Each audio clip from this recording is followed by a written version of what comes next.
Hello everyone! I'm spending the day with a real ambulance today.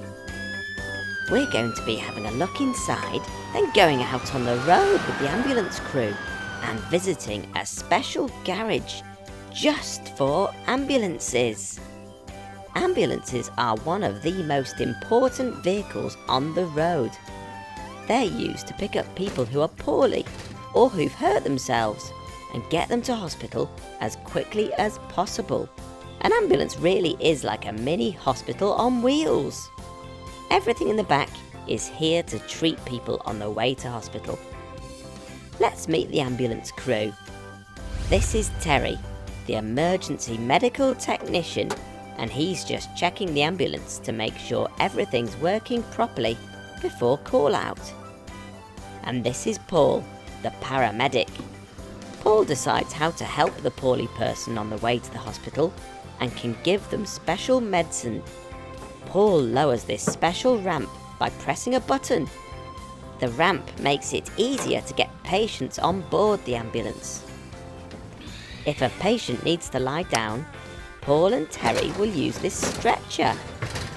They can then wheel the patient up the ramp and into the back of the ambulance. These special seats can fold out so that someone from the patient's family can stay with them on the way to hospital. Paul, the paramedic, can use all of this medicine and these amazing tools to make people feel better.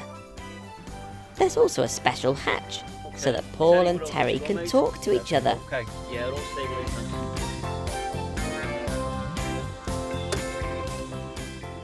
Over the radio, the crew have received a real call out. It's time to go to work. When a call comes in, it's time for Paul and Terry to turn the lights on and drive quickly to their patient. That means they're even allowed to drive through red lights.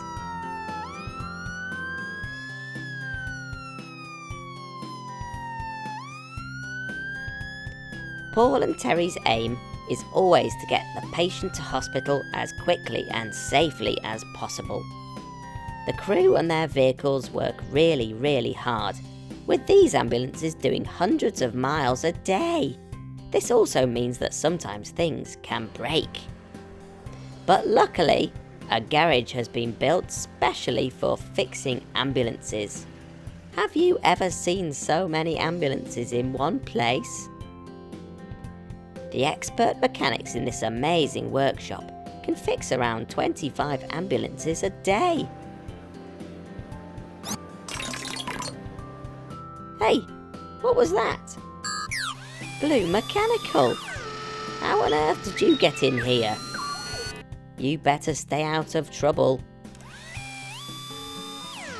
It looks like there's something wrong with one of the flashing lights on this ambulance. So it's up to Tim the mechanic to fix the problem. There, that's better. Good as new. We can't have an ambulance without flashing lights, can we? After travelling hundreds of miles, ambulances can also get very dirty, so this is where they're given a good wash. Blue Mechanical, you better watch you don't get wet. Uh-oh. Too late. Thanks very much to Paul, Terry, and the whole team at the Northwest Ambulance Service for teaching us about the important service that you provide. Bye!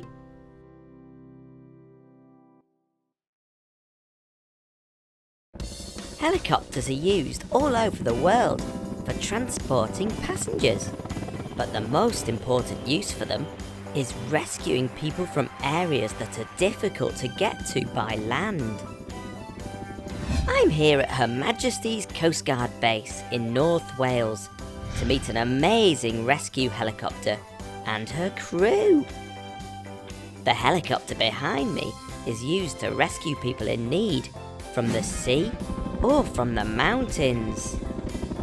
If someone hurts themselves on top of a mountain, it's impossible to get an ambulance up there, so the Coast Guard's called.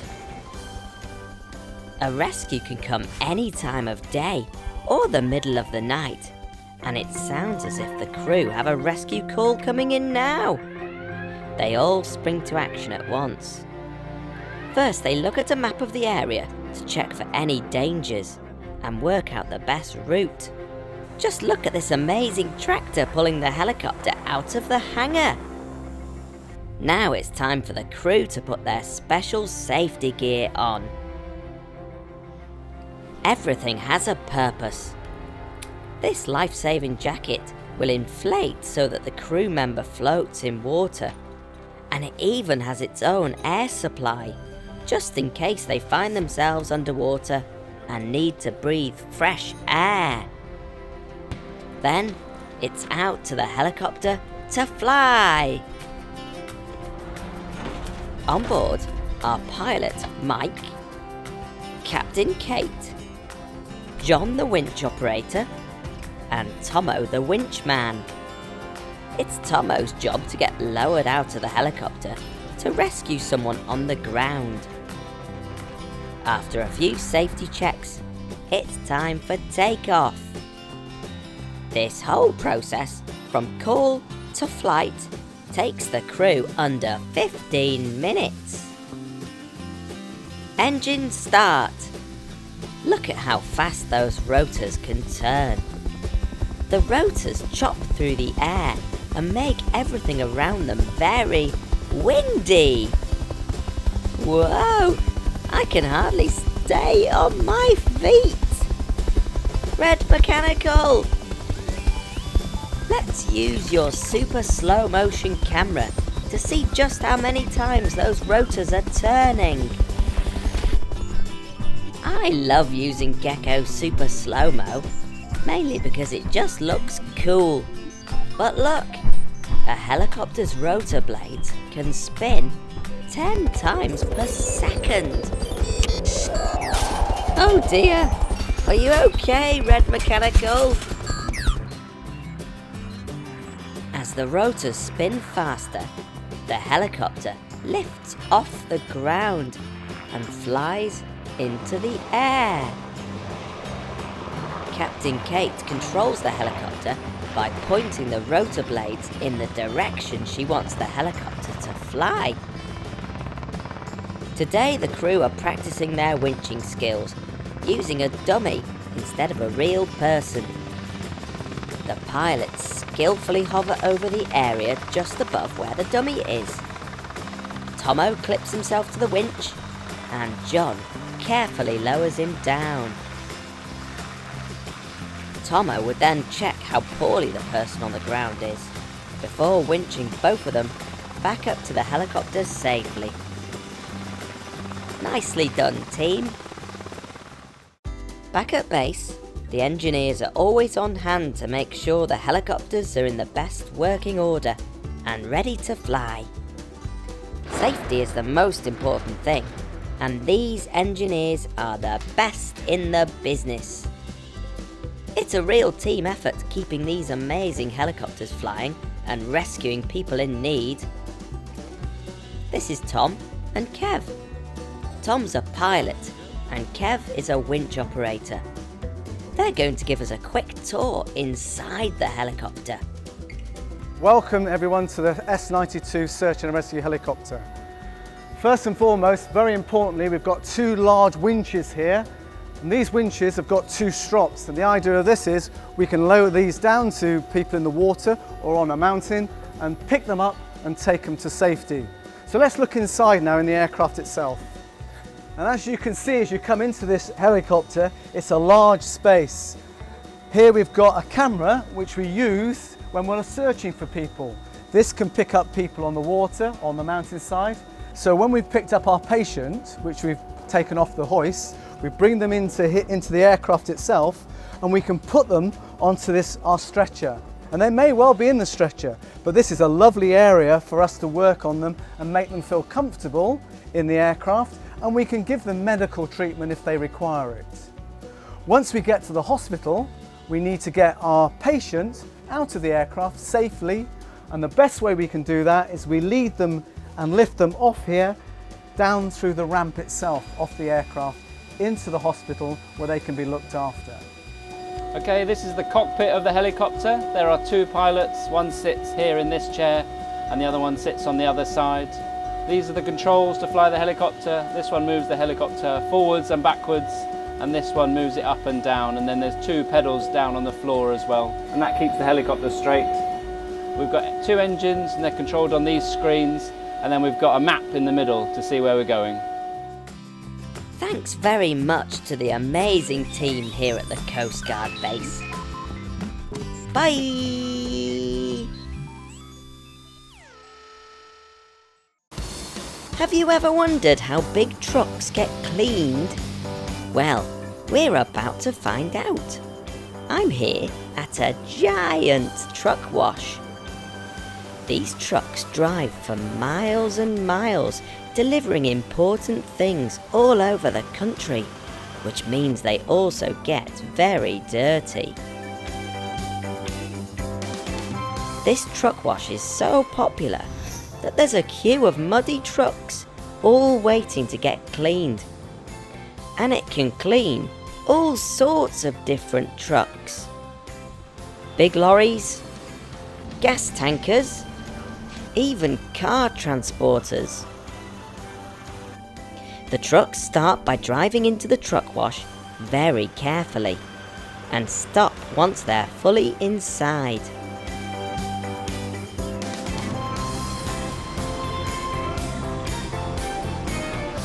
The cleaning team begin by spraying special soapy water over the whole truck. This soap gets to work straight away, loosening all of that grease and grime. If the dirt is really bad or difficult to reach, the team will use long brushes to get to these hard to reach places. Then it's time to turn on the rollers. This huge machine is controlled from these switches here. The cleaning team select what sort of truck is in the wash, so that the rollers can clean the right places on the vehicle.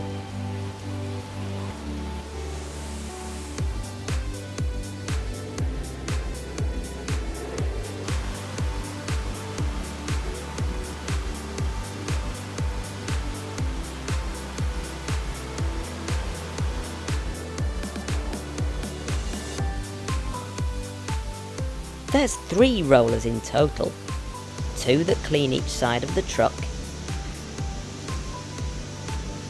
and 1 that cleans the front, the top, and the back. The soft rollers wipe all of the muck away, and the spray nozzles rinse the truck clean. The huge machine that carries the rollers moves forwards and backwards along the truck on rails, just like a train would.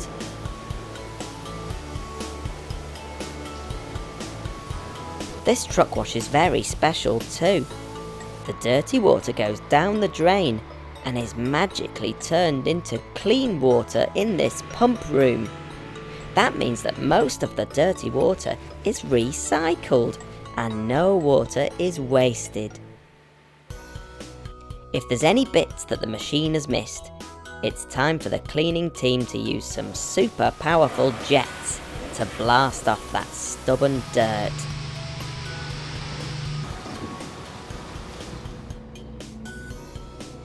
Look at that. This lorry's as good as new, clean and sparkling. Good job, team.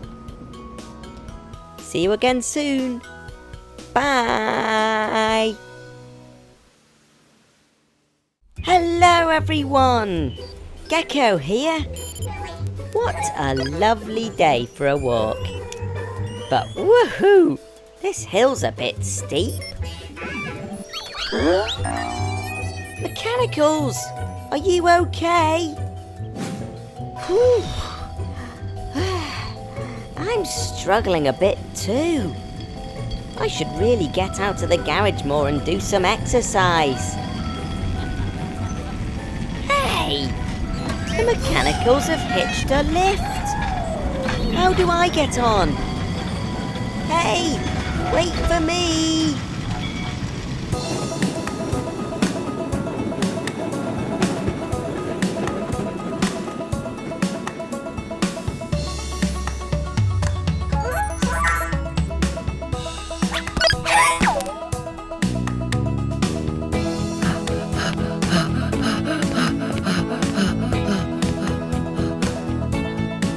Hi Gecko, you okay? Welcome to the Great Orme Tramway. This is the halfway station. Halfway? You mean I'm not at the top yet?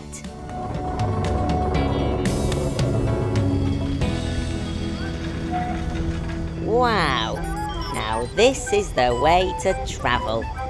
Put your feet up and get pulled up the mountain. This is a tram.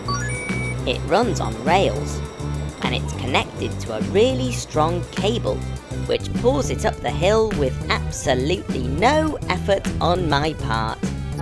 Phew!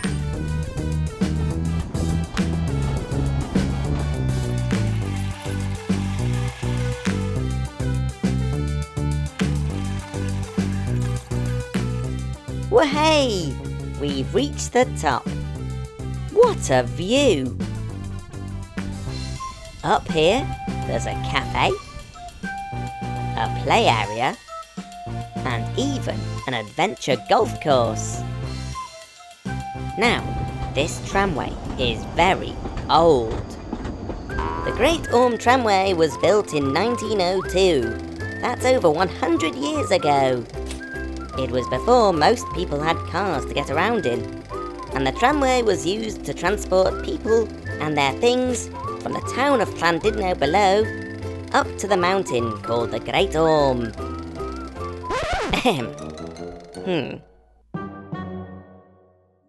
Let's take a closer look at how these trams work. What do you mean there's no engine? Excuse me, James. If there's no engine in the tram, how does it move up the hill? Good question, Gecko. Well, as you know, the tram is connected to a really strong cable, and this cable is connected to a big winch at the halfway station. Would you like to see? Ooh, yes please. This is a winch. Wow, this is amazing. This big winch is really strong, and it winds the cable in, which pulls the tram up. But that's not the only help that the tram has. The tram climbing up the hill is also connected to the tram going down the hill.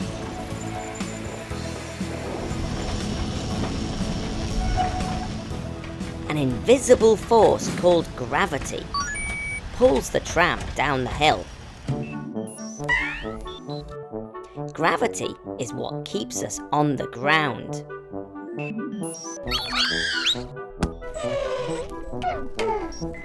Oh dear, Blue. That's gravity for you. It's always pulling us towards the ground, with sometimes painful consequences, eh, Blue? What goes up must come down. Back to the trams. The weight of the tram going downhill helps to pull the other tram up the hill. That means the tram doesn't need an engine on board. Wowzers trousers.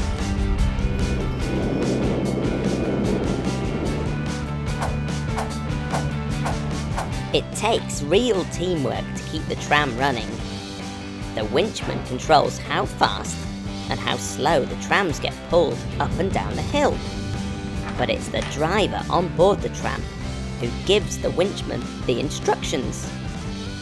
When the driver presses these buttons on board, a message is sent to the winchman to speed up or slow down the winch. Amazing!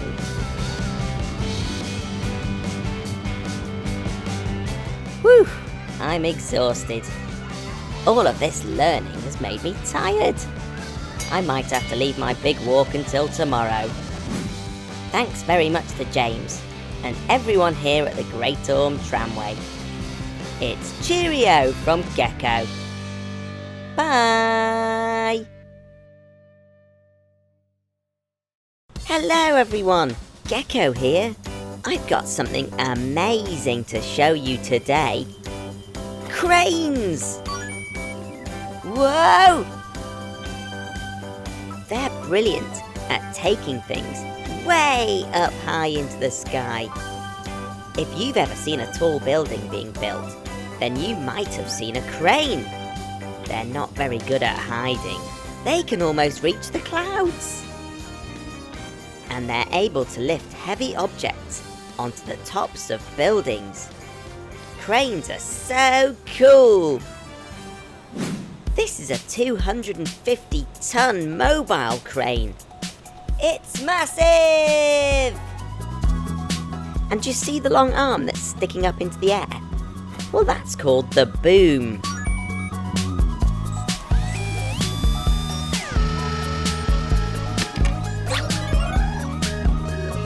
There's lots of different types of cranes, but let's see what makes this one special. Whoa! This yellow crane's got loads of wheels. Maybe as many as Larry the lorry. This means it can drive down the road to all sorts of construction sites. They're places where buildings are built. But I wonder, how does it go under bridges with that really tall boom on top? That's it, Blue. You fold it away. This is Ian, and he's the operator of this crane. The crane can move up and down, left and right, and it's all controlled from something called a cab. That's where Ian sits. He can use both of these joysticks to control the boom and the hook it has on the end. That looks like a fun job. Can you see what he's doing? By pulling the joystick in his left hand backwards, the boom is shrinking. Wowzers!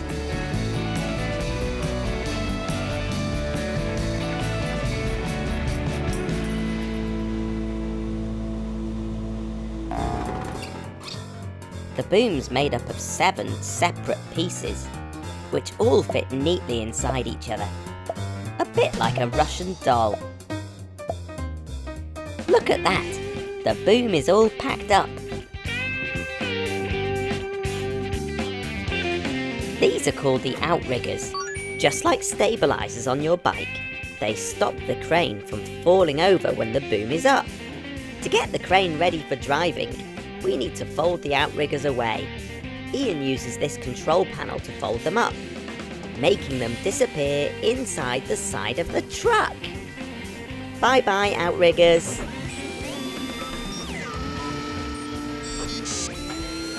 The Outriggers were sitting on special mats, which stop the super heavy crane from cracking the floor underneath. Ian neatly packs them away at the back of the truck.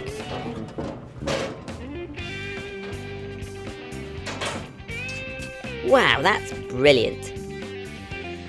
Now Ian can jump in the front cab and press one final button to balance the truck, ready for driving. Can you see it wobble? Look, it's rising up. And now it's ready to drive. Off we go!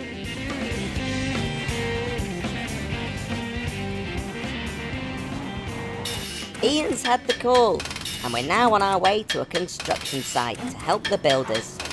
Lift it high, lift it high, say lift it high, lift it high, lift it high, lift it high, high, high in the sky, lift it high, high, high in the sky, lift it high, lift it high, lift it high.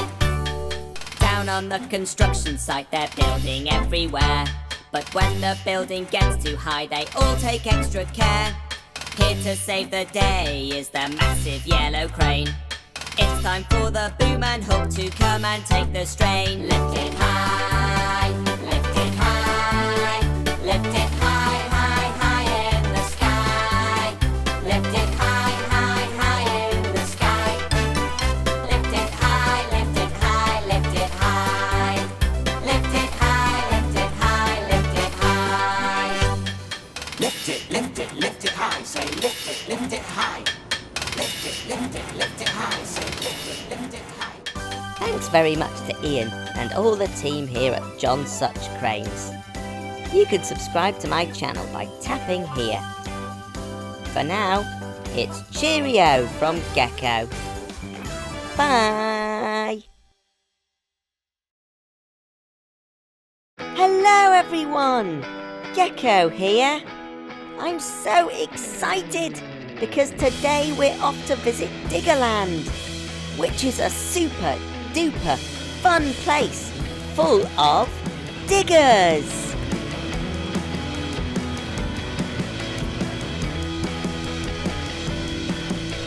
Now what makes this place so great is that we get to go and play on all these amazing vehicles. There's lots and lots of different ones here to see, and they've all been turned into rides. I can't wait to have a go on them all.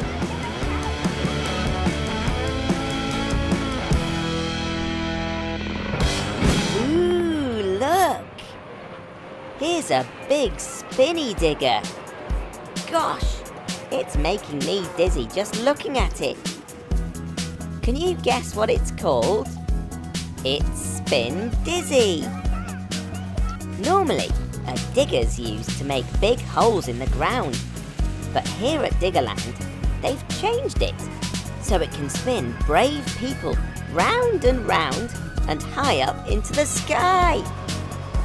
Wowzers! It looks like they're having a great time up there. It's my turn now. Wow!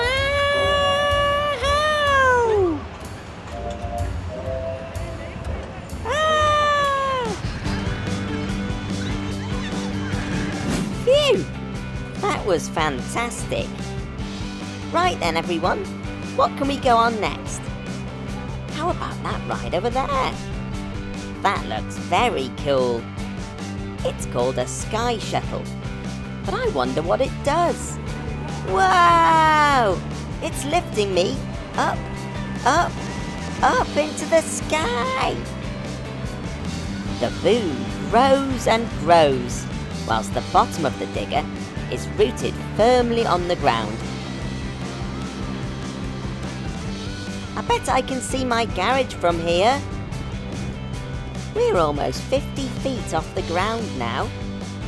That's as tall as 2 houses stacked on top of each other.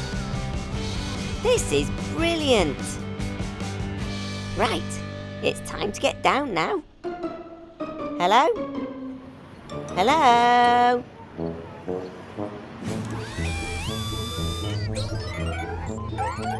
Nice to see you, mechanicals. But don't get too close there.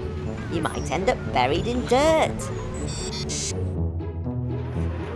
We're allowed to climb aboard these giant diggers and have fun operating them. Just jump in, belt up, and take control.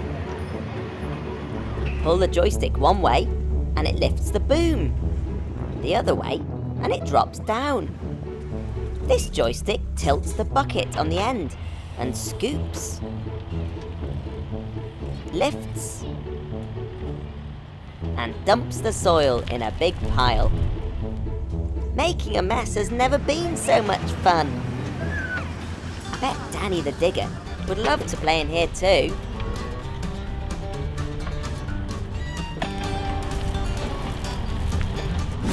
All this playtime's made me hungry. Time for my favourite, lime-flavoured ice cream. Lovely. I think I'll just watch this next one whilst I'm eating. See here, children can even drive skid loaders around a special track.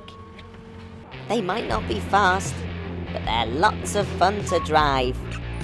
Just grab hold of the joysticks again, push forward and steer. Ha-ha! How's your driving? Don't crash! Skid loaders are normally used for all sorts of tasks on the construction site. They're known as the jack of all trades, as they can be fitted with lots of different attachments on the front for all sorts of jobs. Right, gang, I'm going on a little ride on the ground shuttle, but I think it's going to get a bit bumpy. This carriage I'm sitting in has been specially made to take people for a ride around a fun course. Wahey! Woohoo! What a ride! I had a blast on that. There's just so much to do here at Diggerland. There's a hooker duck and skittle bashing. There's tyre stacking using a loader. Whoa, don't make it tip. You can drive dumper trucks. And mini tractors. Oops, oh dear. And you can ride go-karts. A train. And mini Land Rovers.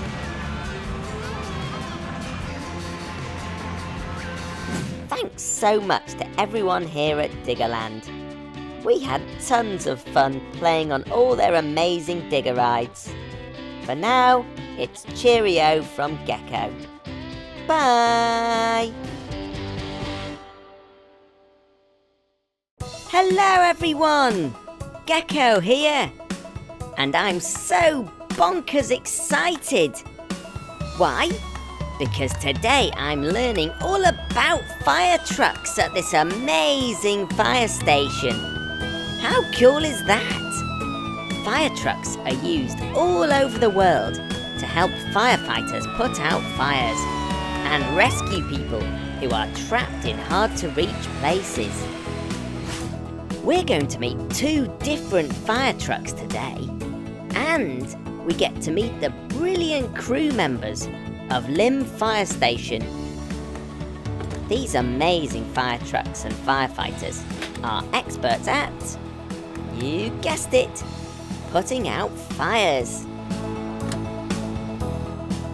They use these super long wiggly hoses, a bit like what we see in the garden, but super powerful. And look, they even have special masks that protect them from the heat. This is Jay, and he's the watch manager, which is what they call the leader of the team. Firefighter Hill, door number 4. Also, I'd like to welcome Gecko, who's going to learn to be a firefighter for the day. Thanks for having me, White Watch. Well, look who's here. Blue and Green Mechanical have come to learn about fire trucks too. Make sure you 2 stay out of trouble, please. This is Laura and Ellen.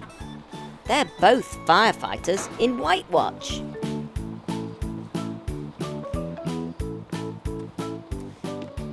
What are you doing now, Laura? Well, Gecko, we're getting ready for the starter shift. This involves getting all our kit out so that we're ready for any emergency that we might come across. So as you can see, Ellen's put her boots out ready. She's also got both the jackets, a helmet and her gloves, so she's ready for any emergency we might come across. Speed is always of the essence, so it's important that it's all laid out properly. Everyone, meet Andy. He's the driver of the fire truck. He's making sure everything is okay for the next emergency call-out. But what is an emergency call-out? Well, that's when people ring up and tell the firefighters they need help. And remember, it's very important to check that the truck's lights are working properly.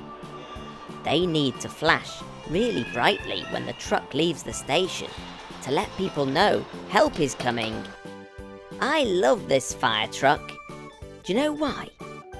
It's because there's so many secret places to store the amazing life-saving equipment.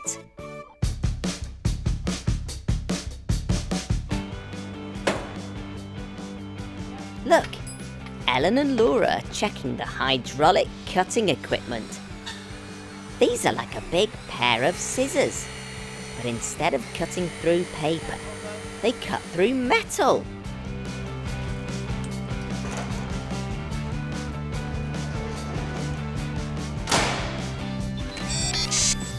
Now mechanicals, you're going to have to stop messing around. This isn't a place for messing about, guys. We don't want to end up rescuing you, do we? Once Andy and the gang have checked that the truck is okay, Laura and Ellen need to make sure their breathing apparatus works safely. This is what they use when it gets really smoky inside a building that's on fire. It's very important that they can breathe clean air. Psst. Guess what, everybody? There's actually more than one fire truck in this fire station. This one here is called the ALP, which stands for Aerial Ladder Platform. Should we all say it together? Aerial Ladder Platform. Now the team use this ALP truck when they need to rescue people from places that are just way too high for the ladder. Wowzers! It sounds like someone's in trouble. Come on, Gecko, get your gear on. We've got a job.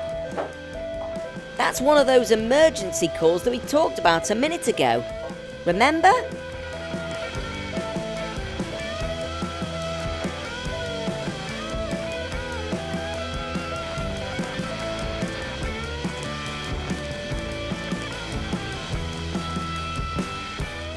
All of the important stuff we need to know about the rescue comes through on this piece of paper.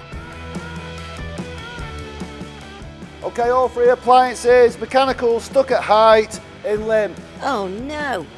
It sounds like the mechanicals are in trouble. We better go and rescue them.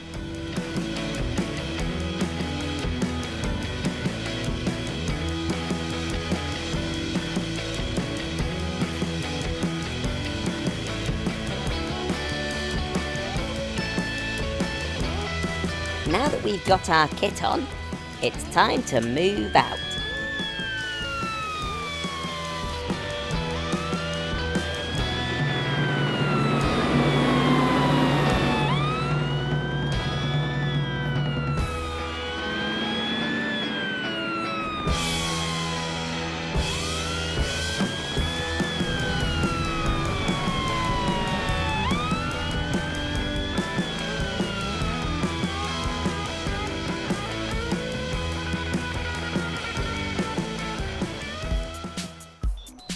Oh dear, it looks like those silly mechanicals are stuck at the top of that tower and can't get down. We'll have to use the ladder to go all the way up there and get them. Look at this amazing teamwork. The crew all work together to get this ladder up as quickly and as safely as possible.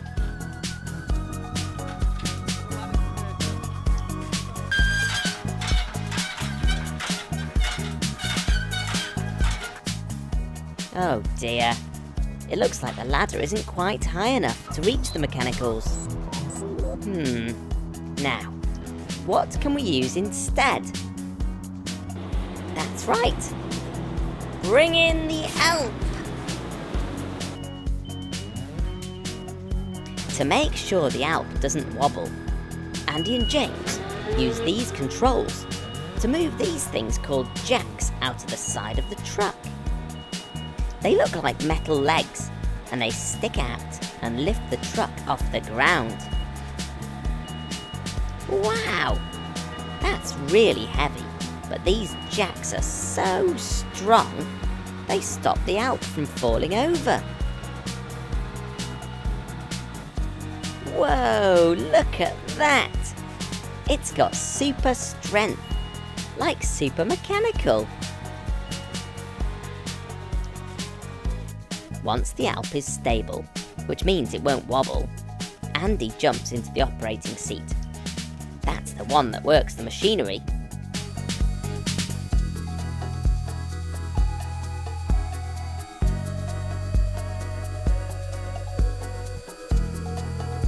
James is so brave. Look, he's going up in the cage to rescue the mechanicals. Now, because he's going up very high, he clips himself on using this harness, so he can't fall off. A harness is a bit like a belt you wear around your trousers. When you fasten it, your trousers don't fall down. Okay, here goes. Up, up, up, up into the sky. James is now in control of the cage, and he can move up, down, left, and right with these joysticks. Almost there. Hold on, mechanicals. We're coming to save you. Gotcha. Phew. I'm glad those mechanicals are safe. Thanks, James and Andy.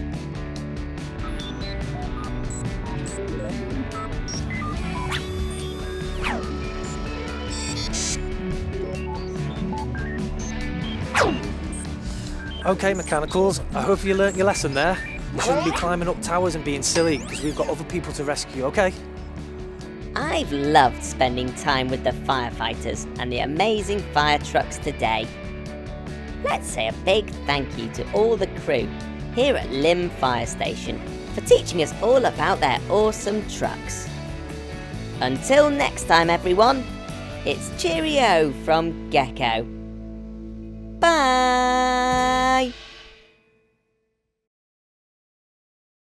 Hello, everyone. Gecko here. Have you ever seen one of these before?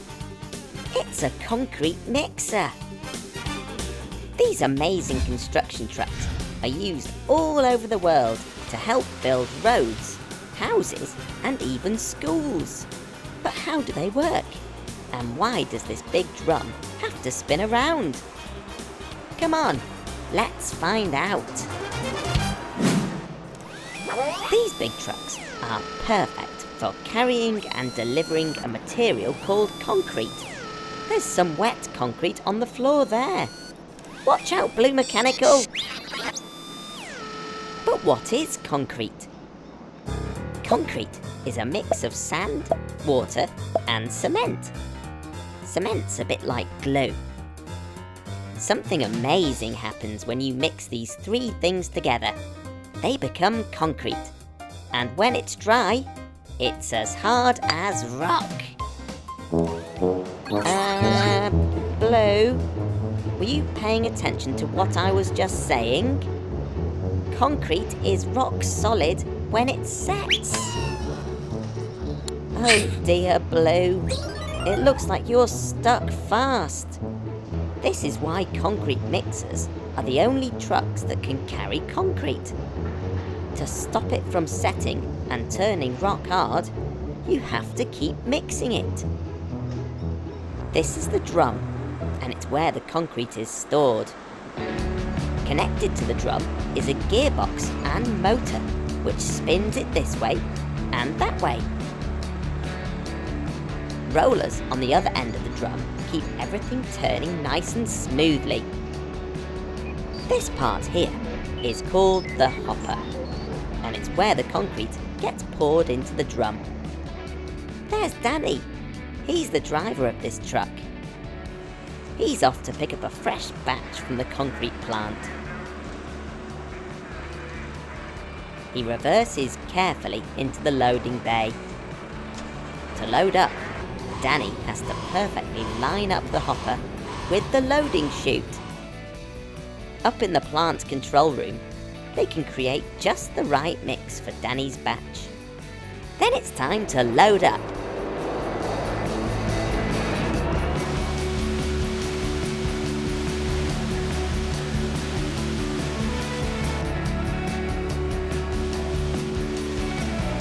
Whilst he's waiting, Danny tops up the onboard water tank.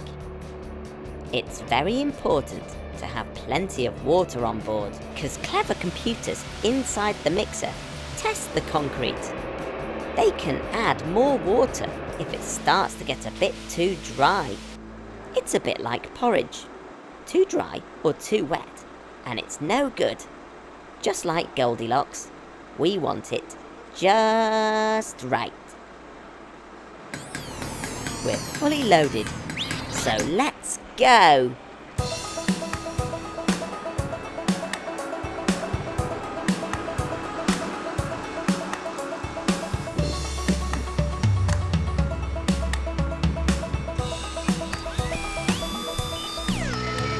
Mechanicals, that's a very dangerous place to stand. You should never stand that close to a big truck like this. And even with all his mirrors and cameras, Danny can't see you there if he's turning. It's much safer to stand further away from the mixer.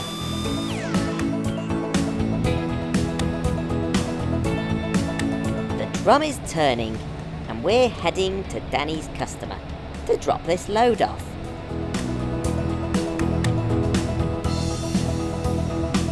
At this huge factory, they make massive buildings out of concrete.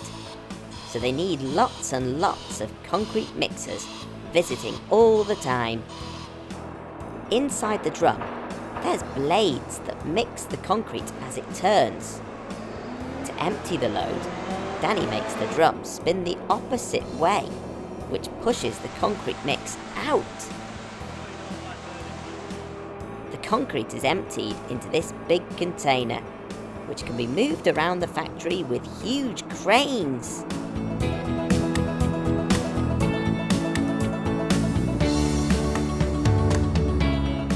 They're using this mix to build a wall. The concrete is poured into this ready-made mould, which is just the right size for the wall.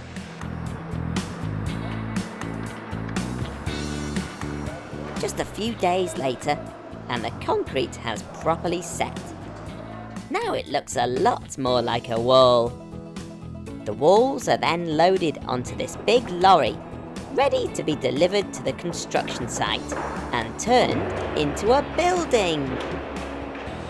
The last part of the process is for Danny to wash out the hopper, ready for the next batch.